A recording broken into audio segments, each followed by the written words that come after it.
Kumusta mga kaboxing? This is Boy Kalawang TV. Isang mabilisang balita lang po tayo dito mga idol kay two-time undisputed world champion na Naoya Inoue. So ayon nga po dito sa presidente ng WBA na si Gilberto Jesus Mendoza. Inuutusan nga po nito ang kasalukuyang undisputed super bantamweight world champion na Naoya Inoue na depensa na nga po nito ang kanyang undisputed super bantamweight crown laban dito kay former WBA and IBF super bantamweight world champion Murodjon Akhmadalib sa buwan ng July 14 at magkasundo ang dalawang kampo upang maiwasang po mauwi sa force bidding ang laban na yan.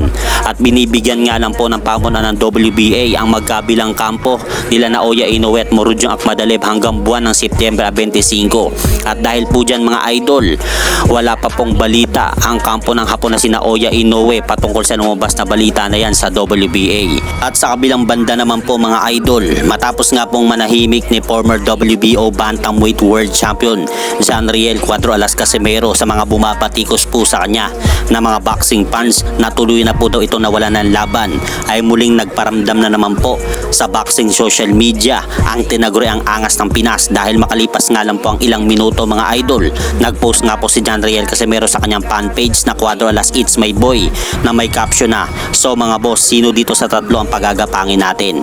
Ito na lang sila ang mga wala pang talo. Aba, magandang laban to, talpakan na naman. Talpak na sa mga walang tiwala sa akin. Kung gusto nyo, ako kapustahan, PM nyo na." At dahil po dyan mga idol, sa ipinost na tatlong undefeated na boksingero na posibleng makalaban ni Janriel Casimero sa mga buwan na darating na ito, ay hindi pa po natin masasabi na talagang muling magbabalik nga po si Janriel Casimero sa ibabaw ng lona hanggang wala pa po talagang formal na anunsyo ng kampo nila. Sa ngayon mga kaboksing, mag-abang-abang lang po tayo para sa kanilang final announcement. At hanggang dito na lang po muna ang aking update sa mga aganapan sa mundo ng boxing. At syempre mga idol, pakisuportahan nyo naman po muna ang aking munting channel. Maraming salamat po.